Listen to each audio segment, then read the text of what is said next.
अवतारा श्री गणधर देवा पदगंधर देवा स्तेषावचनुसार मासादि आचार्य प्रवर श्री समंत भद्राचार्य देवचितम शास्त्रम श्रोतार्य सावधानतया शृण्वन्तु। मंगलम भगवान वीरो मंगलम गौतमो गणी मंगलम कुंद कुंदार्यो जैन धर्मोस्तु मंगलम। सर्वमंगल मांगल्यम सर्वकल्याणकारकम प्रधानम सर्वधर्माणां जैनम जयतु शासनम जैनम जयतु शासनम। नमः श्रीवर्धमानाय निर्धूतकलिलात्मने सालोकाणां त्रिलोकाणां यद्विद्यादर्पणायते। देवादिदेव प्रथम तीर्थंकर श्री आदिनाथ भगवान की जय। देवादिदेव श्री चंद्रप्रभ भगवान की जय। वर्तमान शासन नायक श्री महावीर भगवान की जय। संत शिरोमणि आचार्य श्री विद्यासागर जी महाराज की जय। परम पूज्य आचार्य श्री आर्जव सागर जी महाराज की जय।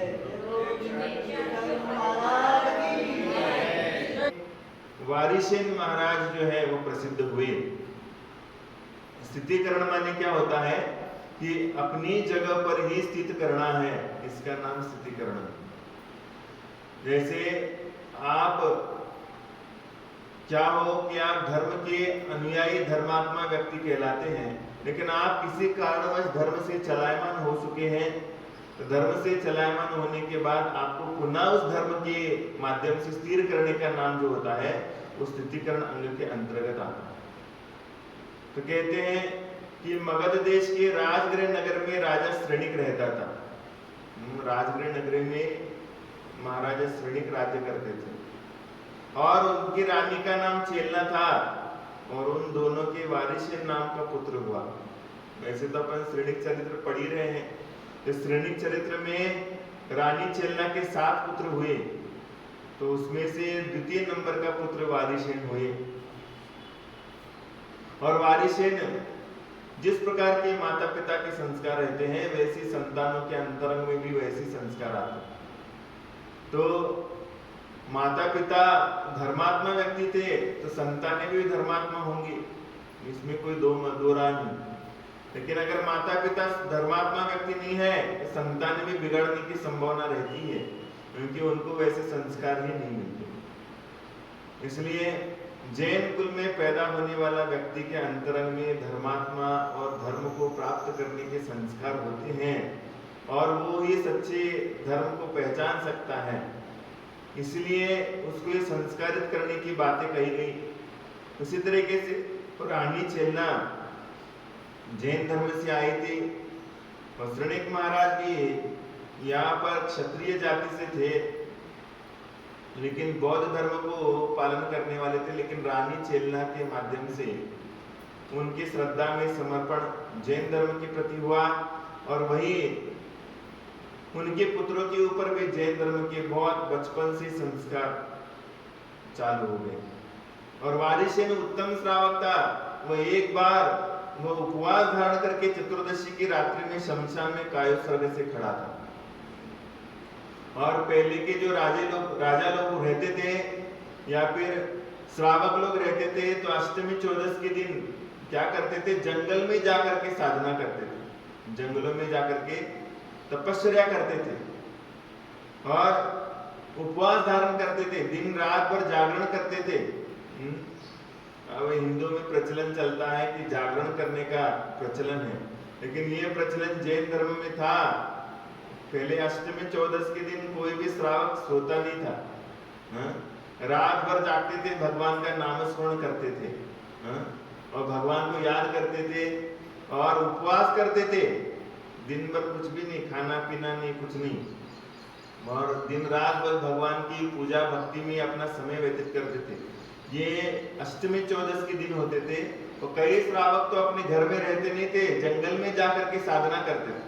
जंगल में जाकर के वस्त्र निकाल लिया अपना और वस्त्र निकाल करके बस ध्यान मग्न रहकर अपनी साधना करते थे। तो ये वारिसेन नाम का पुत्र है। वारिसेन नाम का पुत्र चतुर्दशी के दिन जंगल में गया, राजा का पुत्र है वो, और राजा का पुत्र होने के साथ वो क्या है, चतुर्दशी के दिन क्या किया उसने, रात वो दिन भर और रात भर शमशान घाट के जंगल में वो ध्यान मग्न अवस्था में खड़ा था। और उसी दिन बगीचे में गई हुई मगध सुंदरी नामक वेश्या ने श्री कीर्ति सेठानी के द्वारा पहना हुआ हार देखा। और उसी दिन क्या हुआ कि मगध सुंदरी नामक एक वेश्या है, और उस वेश्या ने क्या किया कि श्री कीर्ति सेठानी के गले में हार देखा, और तदनंतर उस हार को देख करके इस आभूषण के बिना मुझे जीवन से क्या प्रयोजन है, ऐसा विचार कर वह शैया पर पड़ी रही। और महिलाओं को आभूषण प्रिय रहता है, तो जैसे आभूषण प्रिय था तो उसने वो आभूषण देखती क्या मन में धारण किया कि ये आभूषण मेरे लिए होना चाहिए और किसी भी हालत में मेरे लिए आभूषण मिलना चाहिए। तो वो उस आभूषण के चक्कर में, उसको प्राप्त करने के चक्कर में क्या हो गई, वहां पर अपनी शैया पर पड़ी रही और विचार करती रही कि वो आभूषण मेरे लिए हार कैसे मिलेगा। और उस वेश्या में आसक्त विद्युत चोर जब रात्रि के समय उसके घर आया तब उसे शैया पर देख बोला कि प्रिय इस तरह क्यों पड़ी हो। तो वेश्या ने कहा कि यदि श्री कीर्ति सेठानी का हार मुझे देते तो मैं जीवित रहूंगी और तुम मेरे पति होंगे, अन्यथा नहीं। कहने लगी अगर तुम मेरे से प्रेम करते हो तो श्री कीर्ति सेठानी के गले में जो हार है वो हार ला करके मेरे लिए दे दो।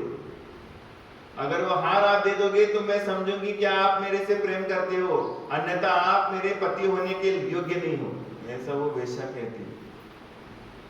और वेश्या के वचन सुनकर के तथा उसे आश्वासन दे करके विद्युत चोर आधी रात के समय श्री कीर्ति सेठानी के घर गया।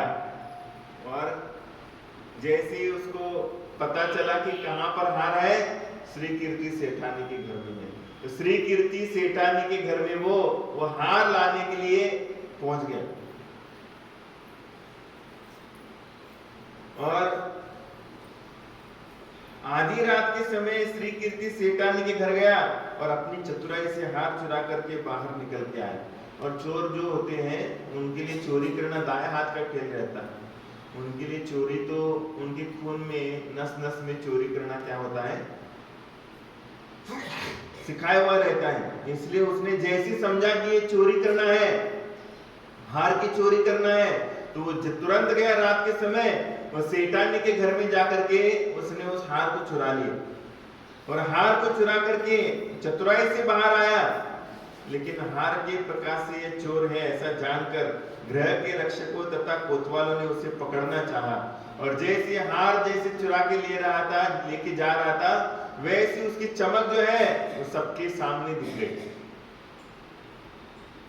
जो उसके द्वार के रक्षक थे, द्वार के रक्षकों ने क्या कर दिया कि चोर आ गया, चोरी करते हुए जा रहा है, ऐसा समझ करके उन्होंने क्या कर दिया, उसको पकड़ना चाहा। और जब वह चोर भागने में असमर्थ हो गया तब वारिसेन कुमार के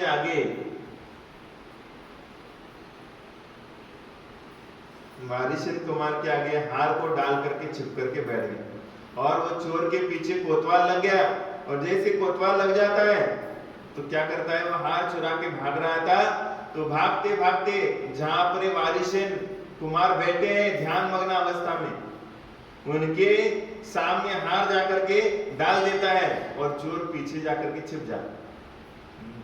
वो वारिसेन कुमार के आगे हार रख देता और पीछे छिप जाता। कोतवालों ने उस हार को वारिसेन के आगे पड़ा देख करके राजा श्रेणिक से कह दिया कि राजन, वारिसेन कुमार ही चोर है।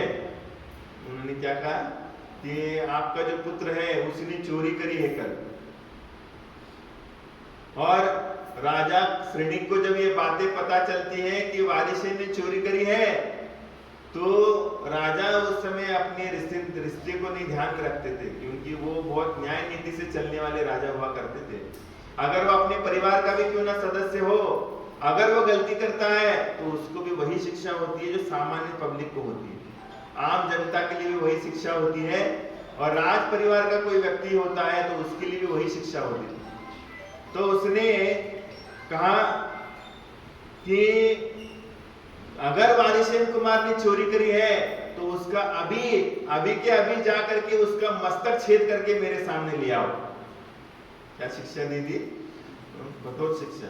सामान्य व्यक्ति शिक्षा मैंने जो गलती करता था तो उसको शिक्षा कम होती थी, लेकिन राज परिवार का व्यक्ति अगर कोई ज्यादा शिक्षा मैंने करते थे, कोई गलती करता था, उसको ज्यादा शिक्षा दी जाती थी, उसको बहुत बड़ी शिक्षा दी जाती। तो वैसे राजा श्रेणिक ने शिक्षा दे दी क्या, अगर वारिसेन कुमार ने चोरी करी है तो उसका गला काट करके मेरे सामने ले आओ।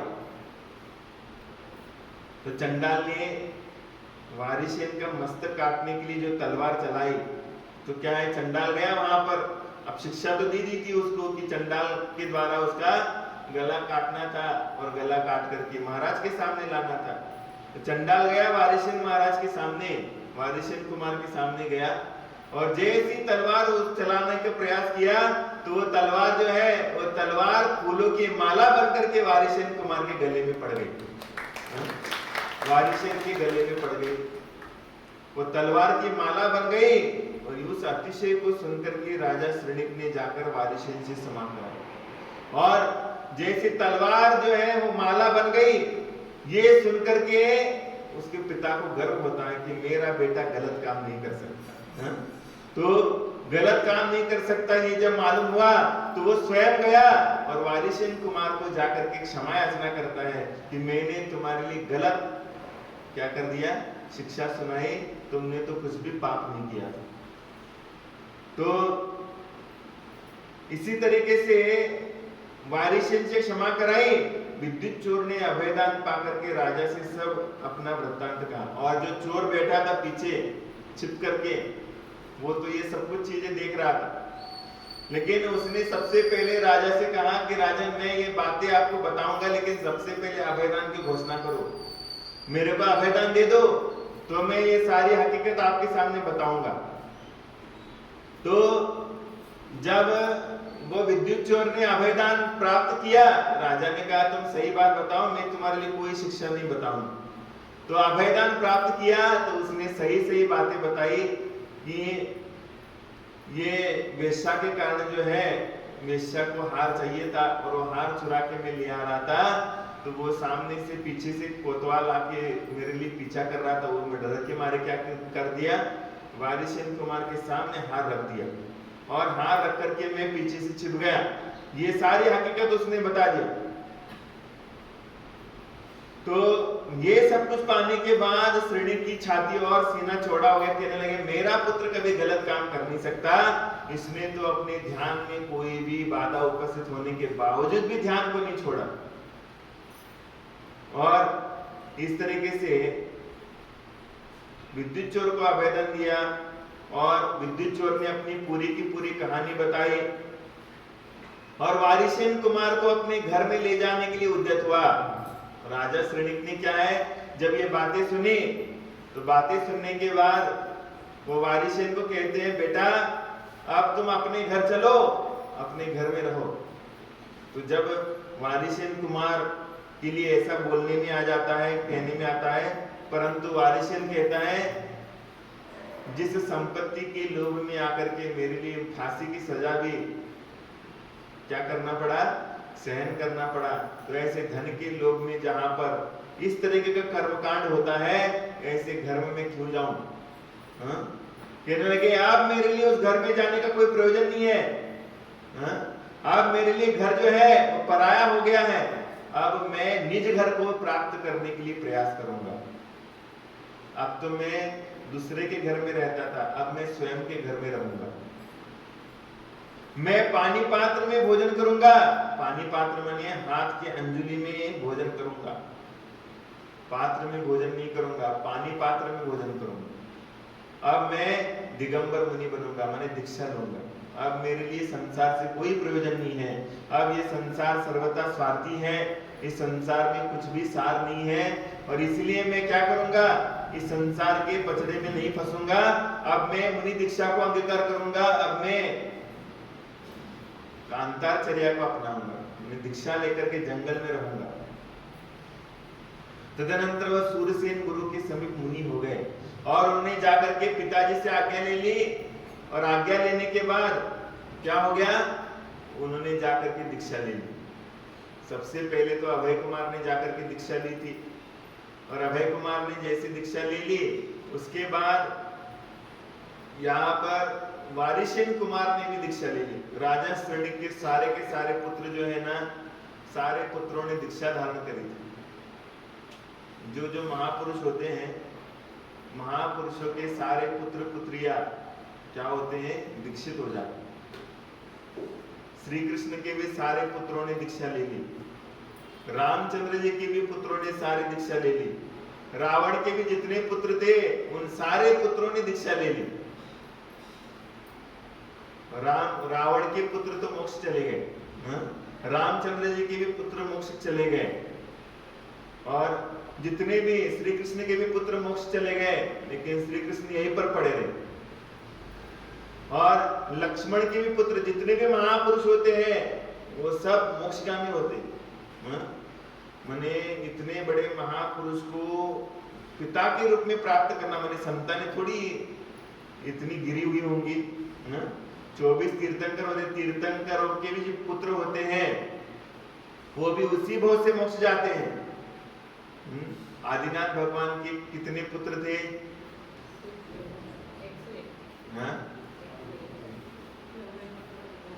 101 पुत्र थे और 2 पुत्रियां।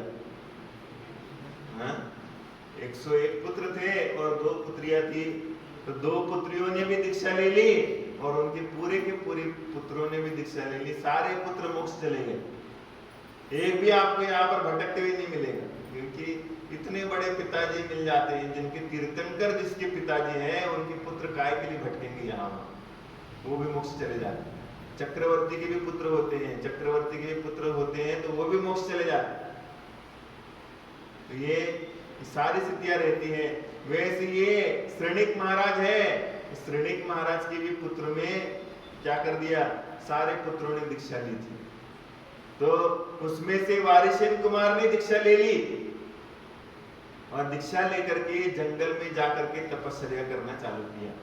पहले के मुनिराज जंगल में रहते थे और जंगल में ही अपनी साधना करते थे और बस आहार चर्या के लिए बस घर में आते थे।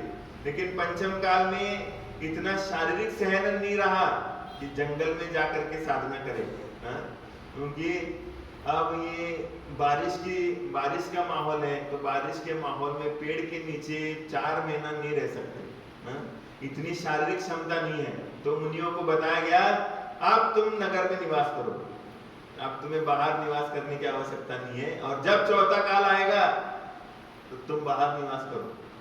जैसे क्या करते हैं, बारिश आई तो अपन क्या करते हैं, घर में रहते हैं, और जब बारिश खत्म हो जाती है तो पुनः बाहर जाके बैठते हैं। वैसे अब मुनिराजों के लिए उपदेश दिया गया, भगवान का उपदेश है कि अब तुम जंगल में साधना मत करो, अब तुम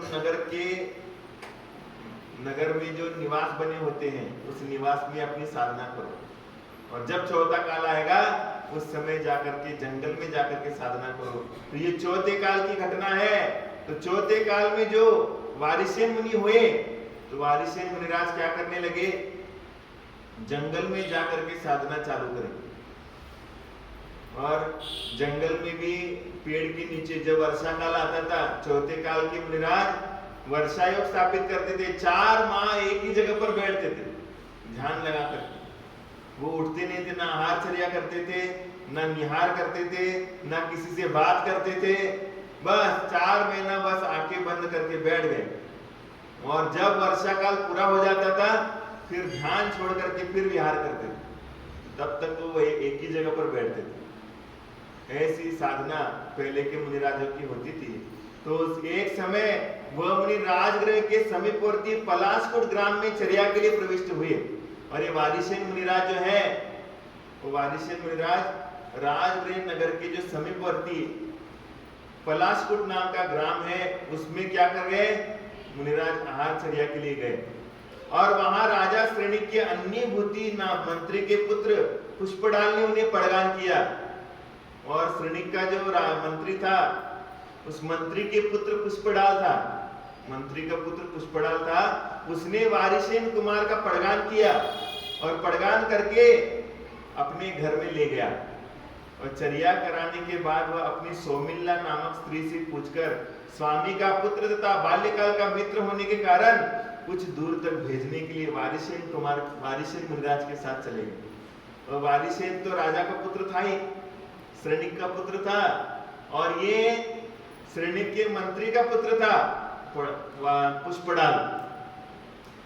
तो वो कहता है ये तो मेरा बाल सखा आज मुनि बनकर के आए हैं, तो मुनि बनकर के आए तो उनका पड़गान करता है भक्ति भाव से, और पड़गान कर करके उनको बहुत भक्ति से आहार देता है। और आहार देने के बाद उसकी पत्नी सौमिल्ला से कहता है कि ये मेरा बाल सखा है और आज ये मुनि बन गए हैं, मैं इनको कुछ दूर तक छोड़ करके आता हूं। ऐसा कह करके मुनिराज को छोड़ने के लिए जाता है। और मुनिराज को छोड़ने के लिए जाता है तो वो छोड़ने के बाद अब लौटने की बारी आती है। कहता है मुनिराज मैंने तो आपको छोड़ दिया, अब आप हम जाते हैं वापस घर। यहाँ पर तो बोलना नहीं पड़ता, अपने आप ही निकल जाते हो, लेकिन वो पूछ के जाते हैं महाराज अब जाता हूँ, भोजन के लिए भूख लग रही। भोजन के लिए भूख लगी है ऐसा कहते हैं, हम जाते हैं पहले ऐसा कहते, लेकिन वो कहने लगा कि मैं अब जाता हूँ ऐसा कहता है। लौटने के अभिप्राय से वह क्षीर वृक्ष आदि को दिखाता तथा बार बार मुनि को वंदना करता था। कहता था कि फलों के पेड़ दिखाता था, महाराज जी देखो ये आम का पेड़ है, ये जामुन का पेड़ है, ऐसा बता बता करके बताता कि महाराज जी को याद हो जाए कि भैया मेरे को भी भूख लगी है, कि आप ही को तो आपने तो भोजन कर लिया लेकिन मेरे को भी तो भोजन करना है। मैं भी जाता हूँ, अपने घर जाता हूँ, क्योंकि बाल सखा है, बाल सखा को कैसे अपन बोलेंगे कि भैया मैं जाता हूँ। तो वो साथ में चल रहा है, साथ में चलते चलते जा रहे हैं और बार बार पेड़ दिखा करके बताता है कि ये पेड़ इसका, ये पेड़ उसका। महाराज जी के लिए इसलिए बता रहा है कि मेरे लिए वापस लौटना है, लेकिन महाराज जी क्या है कुछ भी ध्यान नहीं दे रहे, वो तो आगे आगे चलते जा रहे हैं। परंतु मुनि हाथ पकड़ करके उसे साथ ले गए। महाराज जी तो क्या है अब तो उसका हाथ पकड़ ले, और हाथ पकड़ करके जंगल में ले जा रहे और धर्म का विशिष्ट उपदेश सुना करके तथा वैराग्य उपजा करके उन्होंने उसे तब ग्रहण करा दिया। कहने लगे, हाथ पकड़ करके ले गए और कहने लगे तू मेरा बाल सखा, बाल सखा होने के बावजूद भी तू संसार के कीचड़ में फंसा है, और वो संसार कैसा है, दुखदाई है। उस संसार में कुछ भी सुख नहीं, कहीं से भी देखने को जाओगे तो संसार में आपको कहीं से भी सुख नहीं मिलेगा, और तू ऐसे कीचड़ में फंसा हुआ मेरे को देखने में आएगा तो मैं तो सुखी हो जाऊंगा और तुम दुखी रहोगे तो मैं कैसे जिंदा रहूंगा। इसलिए ये संसार बहुत ही पापी है, ये संसार नश्वर है, इस संसार में कोई भी सगा संबंधी अपना नहीं है, कुछ काल के लिए ही ये अपना साथ देते हैं, सभी लोग स्वार्थी होते हैं। इसलिए तू इस माया जाल को छोड़ ले और तू दीक्षा को धारण कर। ऐसा मुनिराज उसको उपदेश देते, और ऐसा उपदेश देने के बाद वो भी क्या करता है, वो उत्साहित हो जाता है, प्रोत्साहित होता है, और प्रोत्साहित होने के बाद वो भी उन मुनिराज के सामने दीक्षित हो जाता है। पुष्पडाल जो है अब मुनि बन जाते हैं, क्योंकि उनकी भी दीक्षा हो जाती है, और दीक्षा होने के बाद वो भी तप धारण करते हैं। लेकिन वो दीक्षा लेने के बाद भी क्या करते हैं, उनको अपनी पत्नी की याद आती थी। हर दिन उसको अपनी पत्नी की याद आती थी। सौमिल्ला स्त्री को वो नहीं भूलता, कितने समय हो जाता है, बहुत समय बीत जाता है, लेकिन वो बस अपनी पत्नी की याद में ही क्या करते हैं, दिन बिताते रहते कि मेरी पत्नी कैसे होगी, मैं तो छोड़ के आया, लेकिन मेरी पत्नी कैसे रहती होगी, मैं उसके बिना कैसे रहूंगा, कैसे साधना करूंगा। मुनि बन गए लेकिन पत्नी की अभी भी याद आती, तो वो हर दिन उनकी याद करते थे पत्नी की। तो पुष्पडाल और मुनि वारिसेन दोनों ही 12 वर्ष तक तीर्थ यात्रा कर भगवान वर्धमान स्वामी के संवसन में पहुंचे। 12 साल व्यतीत हो गए, एक नहीं, दो नहीं, तीन नहीं, चार नहीं, 12 साल व्यतीत हो गए। मैंने एक तप निकल गया, 12 साल का एक तप होता है। तो इन्होंने 12 साल व्यतीत कर लिए दीक्षा लेकर के, और दीक्षा लेकर के 12 साल व्यतीत होने के बाद भगवान महावीर स्वामी के समोसरण में जाते। वहां वर्धमान स्वामी और पृथ्वी से संबंध रखने वाला एक गीत देवों के द्वारा गाया जा रहा था, उसे पुष्पडाल ने सुना। वहां पर क्या है, समोसरण में हमेशा क्या करते, देवता लोग भजन करते हैं, नृत्य करते हैं, भगवान की स्तुति वंदना करते रहते हैं। तो वहां पर एक गीत जो है, एक ऐसा गीत गाया जो कैसा था कि जो पृथ्वी से संबंध रखने वाला जो भजन था। देख तेरे संसार की हालत क्या हो गई भगवान, कितना बदल गया संसार। ऐसे पृथ्वी से संबंधित गीत गाया, और गीत गाया जा रहा था, और उसको किसने सुना, पुष्पडाल मुनि ने उसको सुन लिया। और पुष्पडाल मुनि ने जब से सुना तो गीत का भाव यह था कि जब पति प्रवास को जाता है तब स्त्री खिन्न चित्त होकर के मैली कुचेली रहती है, परंतु जब वह घर छोड़ करके चल लेता है तो वह कैसे जीवित रह सकती है। अगर यहाँ पर पति किसी कारणवश घर से बाहर जाता है तो पत्नी का जो चित्त होता है वो चलायमान होता है, वो क्या हो जाती है, वो चिंतित हो जाती है कि मेरे पतिदेव तो बाहर जा रहे हैं, अब मैं कैसे जिंदा रहूंगी। लेकिन जिसका पति मोक्ष मार्ग पे निकल गया, अब वो तो घर आएगा ही नहीं वापस, तो उसकी पत्नी की क्या दशा होगी। ये वो गीत में क्या चल रहा था, उसका वर्णन चल रहा था। और ये वर्णन जब चल रहा था तो इसको वो पुष्पडाल मुनि सुन रहे थे। आप भी ध्यान से सुनियो कभी कभार, नहीं तो ऐसे मुनि मत बनना कि मुनि यहाँ पर दीक्षा लोगे और फिर घर को याद करोगे। हाँ? और आप हम लोगों को पूछना भी मत, महाराज जी आपकी माता है क्या, आपके पिताजी है क्या, नहीं तो याद आ गई तो क्या करो। हाँ? मैं घर तो नहीं जा सकता। हाँ? और आप लोगों ने पूछ लिया महाराज जी आपकी माता क्या कहां पर है, पिताजी कहां पर है, और याद आ गई तो, और मेरा सामायिक भंग हो गया तो पाप किसको लगेगा। हाँ? आप ही को लगेगा। कई लोग पूछते हैं महाराज जी आप कौन से प्रदेश के रहने वाले, कौन से गांव के हो। हाँ? आप जो छोड़ दिया उस छोड़ने के बाद उसको पूछने के क्या कारण है। आप पूछने के बाद क्या उस घर में रहने जाना है क्या। हाँ? वहां का निवाला तोड़ने के लिए जाना है, कभी नहीं जाएंगे, कभी भी नहीं, सपने में भी नहीं जाएंगे उस घर में। जो घर छोड़ दिया उस घर में जाने का कोई सवाल ही नहीं है। लेकिन श्रावक लोग पंचम काल के तो और विशेष रहते हैं। क्या कहते हैं मालूम है, महाराज जी आप हमारे रिश्ते में लगते हो। क्या कहते हैं, आप हमारे रिश्ते में, आप भैया हमारा और तुम्हारा रिश्ता कैसे होगा बताओ। रिश्ता तो बराबरी वालों के साथ होता है। तुम्हारा तो कपड़े वाले लोग तुम लोग, और हम लोग बिना कपड़े वाले, तुम्हारा रिश्ता कैसा हो गया हमारे साथ। हाँ? काय का रिश्ता हो गया। कई कहते हम ये फलाने महाराज की मौसी है, हाँ? हम फलाने महाराज की माँ है, ऐसा कह के बोलते हैं। लेकिन भैया अब ये नया जन्म है हमारा, ये पुराना जन्म का कुछ नहीं चलता यहाँ पर। अब हमारे यहाँ जिस घर में जन्म हुआ वहां के लोग मर भी गए, हमें सुतक नहीं लगता। लगता क्या। हाँ? सुतक नहीं लगता है, कुछ भी नहीं लगता। लेकिन तुम लोगों को जरूर लगता है, क्योंकि हमारा जन्म ही अलग हो गया। और जहां पर नया जन्म होता है वहां पर पिछले जन्म का कुछ भी नहीं लगता। ना प्रॉपर्टी पे नाम लिखा जाता है, हाँ? ना हमारे लिए कुछ विशेष काम होता है, वहां पर कुछ भी नहीं होता। लेकिन श्रावक मूर्ख है, वो क्या है, वो पूछते ही रहता है कहाँ के हैं, हाँ? आपकी माता का नाम क्या है, आपके पिता का नाम क्या है, आपके कितने भाई हैं, हाँ? आपकी कितनी बहना है, सब पूछते रहते। तो उसी तरीके से ये जब छोड़ दिया है तो छोड़ने के बाद ये सारी चिंता करना नहीं चाहिए और उसके बारे में सोचना भी नहीं चाहिए। और वहां पर भजन चल रहा था, और भजन में क्या होता है कि भजन में जो पति है वो घर छोड़ के जा रहा है और उसकी पत्नी चिंतित हो रही है, ये सब चित्रण चल रहा है।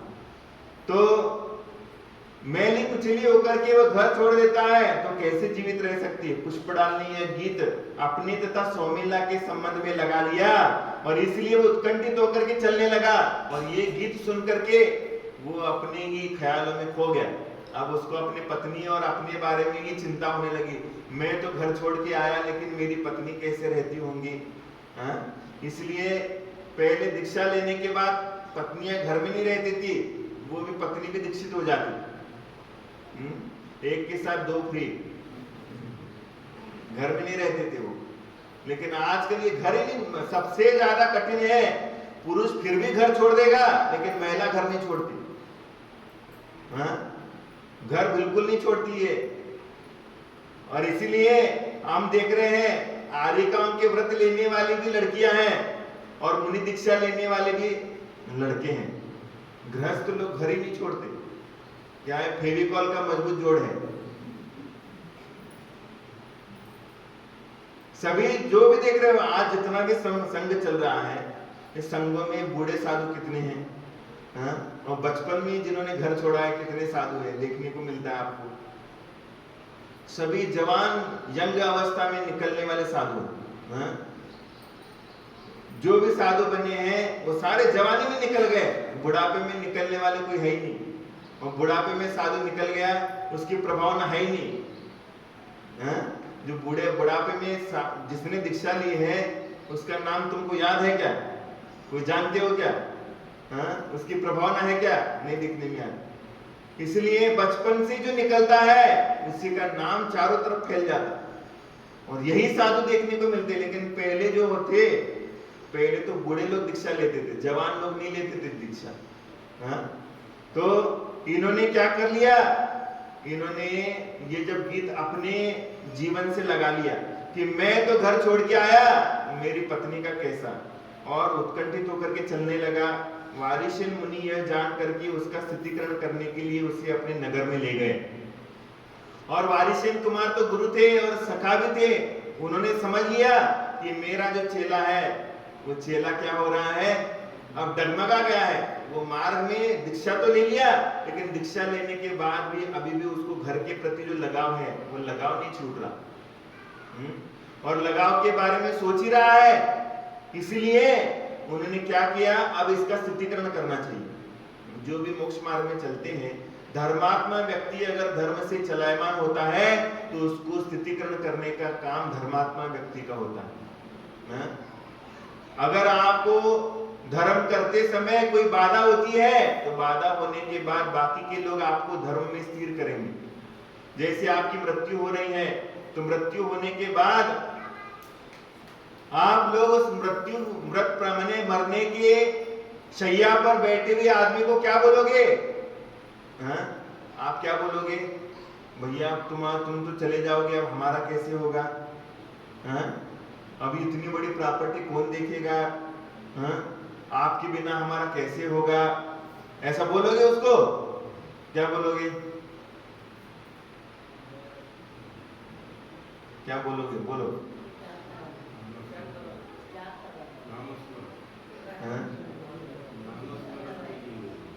सबसे पहले तो तुम संसार के असारता बताओगे कि भैया जो आता है सो मरता है, जो भी आता है वो मरता है, ये आपको बताना पड़ेगा उसको।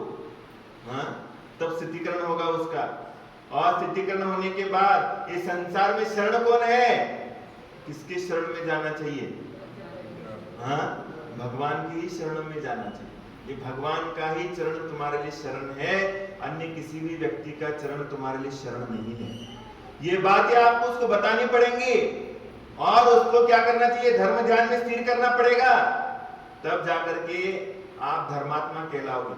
और अगर आपने बोल लिया कि आप तो चले जाओगे, अब तुम्हारे बच्चों का शादी कैसे होगी, अब ये घर कैसे चलेगा, आपके बिना हम कैसे रहेंगे, ऐसी बातें करोगे तो क्या होगा, मरने वाला तो आगे आने वाला नहीं है, पुनः तो जिंदा होगा नहीं, उसका तो क्या हो जाएगा, उसके मन में विकल्प आएगा, उसका परलोक बिगड़ जाएगा। इसलिए ये सारी चीजें होती। धर्मात्मा व्यक्ति को जब धर्म से कोई व्यक्ति विचलित होता है तो उसको स्थितिकरण करने का काम हर व्यक्ति का होता है। तो उन्होंने समझ लिया ये पुष्पडाल मुनि जो है 12 साल हो गए हैं अपनी साधना में आगे बढ़ते हुए जा रहे हैं, लेकिन इनको अपनी पत्नी का मोह अभी तक नहीं छूटा। तो क्या कर लिया, वो वापस अपने नगर के लिए ले गए। कहां पर ले गए, राजगृह नगर में ले गए और अपने महल में समाचार भिजवा दिया, अपनी माता को समाचार दे दिया कि मैं पुनः राजमहल में आ रहा हूं, मैं पुनः क्या कर रहा हूं, राजमहल में आ रहा हूं। और क्या करो, मेरी जो पत्नियां थी 8 कन्या, उसकी 8 पत्नियां थी, उनको बोलो कि सज धज करके तैयार रहे, मैं पुनः आ रहा हूं राजमहल में। अगर ऐसा पत्र गया, जिनके पुत्रों ने दीक्षा ली है और ऐसा पत्र अगर उनके घर में गया तो घर वालों को क्या लगेगा? हाँ? वो क्या कर देते, समाचार भेज देते अपने घर में कि मैं वापस आ रहा हूं, मेरी जितनी भी पत्नियां हैं उनको आभूषण पहना करके 16 श्रृंगार के साथ सज धज करके तैयार रहने के लिए बोल दो। ऐसा पत्र जो है वो रानी चेलना के हाथ में जाता है। उनकी रानी चेलना के पुत्र थे वो, तो चेलना के हाथ में जाता है। तो रानी चेलना को ये जब पत्र मिलता है और दोनों मुनियों को देख करके विचार किया कि वालीसेन का चरित्र के विचलित होकर के हो गया क्या, कहने लगे विचलित हो गया क्या, ये पुनः क्या गृहस्थी में फंसना चाहता है क्या? ये घर में वापस क्यों आ रहा है? जब ये दीक्षा ले गया है, ले रहा है, लेके बाहर चला गया, तो ये वापस क्यों आ रहा है घर में? शायद ये डगमगा गया है धर्म से, इसलिए ऐसा कर रहा है, ऐसा उसकी मां सोच रही है। और क्या कर दिया, ये दोनों भी मुनिराज राजमहल में जाते, क्या करते, राजा श्रेणी खड़े हैं, रानी चेलना खड़ी है, और उसके बाद इनकी 8 की 8 जो पत्नियां हैं वो भी सज धज करके तैयार हैं, और ये दोनों मुनि जाते। और मुनिराज जाने के बाद क्या करती है रानी चेलना? रानी चेलना देखो परीक्षा लेती है कि मेरे पुत्र का मन डावाडोल हो गया क्या, तो वो आसन देती है। 2 तरीके के आसन होते हैं, एक होता है लकड़ी का और दूसरा होता है सोने का आसन। सोने का पाटा रहता है, मैंने सोने का नहीं, गोल्ड का। क्योंकि राजाओं के घर में क्या साधारण थोड़ी होंगे पाटे, सोना चांदी हीरो के पाटे रहते थे पहले। तो क्या हो गया, उन्होंने 2 तरीके के पाटे रखे, एक तो लकड़ी का पाटा रखा और दूसरा सोने का पाटा रखा। और रानी चेलना कहती है, आइए महाराज, आप सुवर्ण जड़ित आप आसन पर विराजिए। कहती है कि आप सोने के आसन पर विराजिए। तो जब वो माता अपने पुत्र से कहती है कि महाराज जी आइए, आप सोने के पाटे के ऊपर विराजमान होइए, ऐसा कहने के बाद वालीसेन मुनिराज तो क्या करते हैं, वो सोने के पाटे पे नहीं बैठते, वो तो लकड़ी के पाटे पे बैठ जाते, वो लकड़ी के पाटे पर बैठ जाते।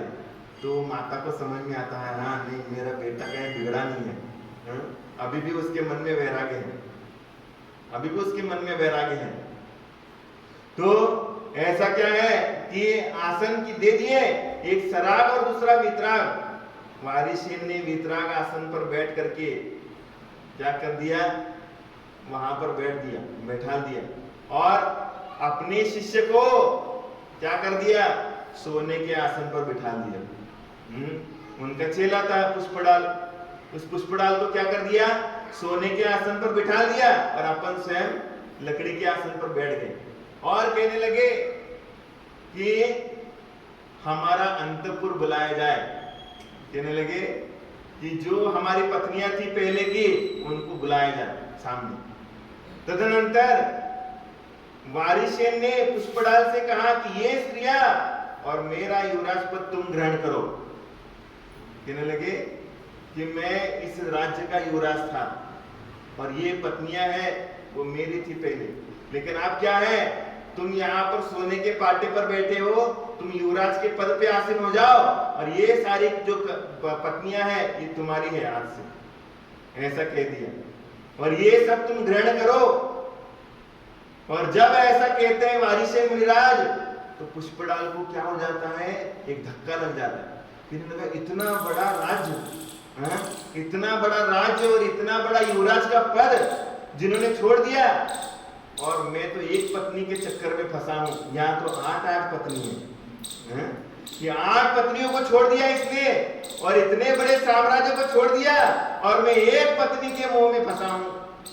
तो मैं कितना गया बीता आदमी हूं, ऐसा सोचता है। और उसका मन क्या हो जाता है, ग्लानि से भर जाता है, उसको शर्म आ जाती है, और वो मन में सोचता है कि मैं कितना पापी हूं, और ये कितना पुण्यात्मा पुरुष है कि इतने सारे वैभव को छोड़ के मुनि बन गया, और मैं मेरी पत्नी को नहीं छोड़ पा रहा हूं। तो तब जाकर के क्या हो जाता है, लज्जित हो जाता है। और लज्जित होने के बाद अपनी गुरु के चरणों में गिड़गिड़ाता है, रोना चालू कर देता है, महाराज मेरे से बहुत बड़ी गलती हो गई, आपने तो इतना बड़ा साम्राज्य छोड़ दिया, आपने तो युवराज पद को ठुकरा दिया, और मैं बस अपनी एक पत्नी को नहीं छोड़ रहा हूं, आज से मैं सभी चीजों का त्याग करता हूं, और मैं पुनः मुनि धर्म में स्थित हो जाता हूं। मैं पुनः क्या करता हूं, मुनि मार्ग में स्थित हो जाता हूं। ऐसा क्या करते हैं, मुनिराज के सामने जाकर के पुनः मुनि व्रतों को धारण करते हैं और सिद्धिकरण प्राप्त हो जाते हैं। और उसी प्रकार से वैराग्य प्राप्त करने के बाद अब इतनी उत्कृष्ट तपस्या करते हैं, इतनी उत्कृष्ट तपस्या करते हैं कि उसी भोज से मोक्ष को प्राप्त हो जाते हैं। और इसी तरीके से जो भी धर्मात्मा व्यक्ति होता है, वो धर्मात्मा व्यक्ति जब धर्म से विचलित होता है, देखो धर्म करने वाला व्यक्ति कभी भी पुण्यहीन नहीं होता। गरीब व्यक्ति धर्म कर सकता है, लेकिन गरीब व्यक्ति धर्म करने के बाद गरीबी नहीं रहती उसके अंदर, गरीबी पूरी चली जाती। और जो व्यक्ति धर्म करता है वो कभी पुण्यहीन नहीं होता, पुण्यहीन नहीं है, उसके पूर्व जन्म का पाप कर्म का उदय चल रहा है, लेकिन वर्तमान में जो पुण्य कर रहा है वो आगामी काल में उसको फल देने वाला है। इसलिए धर्मात्मा व्यक्ति कभी भी पुण्यहीन नहीं होता, उसका पुण्य बढ़ता जाता है, बढ़ता जाता है, बढ़ता जाता है। और जो धर्म नहीं करता है वो पुण्यहीन हो जाता है, उसका पुण्य कम हो जाता है। इसलिए सभी लोगों को अपने धर्म को बढ़ाना है तो क्या करना चाहिए, पुण्य बढ़ाना चाहिए तो क्या करना चाहिए, धर्म को करना चाहिए। जो व्यक्ति धर्म को करता है वो पुण्य को बढ़ा करके संसार के सारे सुखों को प्राप्त करते हुए अंतिम लक्ष्य को प्राप्त कर लेता है। मोक्ष उसको दूर नहीं है। इसलिए सभी को अपने जीवन में सिद्धिकरण करते हुए अपने आप को भी समझाना पड़ेगा। अगर आप गरीब है और आपके पड़ोसी अमीर बन गया तो अपने आप को समझाना चाहिए कि मेरे को और धर्म करना चाहिए। धर्म अगर ज्यादा करोगे तो आपके जीवन में सुख संपदा आती रहेगी, और धर्म को छोड़ दोगे तो सुखों से कोसों दूर आप भागते चले जाओगे, आपके पास में फटकेगा भी नहीं यहाँ पर इंद्रिय सुख। इसलिए धर्म को करते रहने से कल्याण होगा। इसी भावना के साथ आज का समय हो गया। जय बोलो महावीर भगवान की।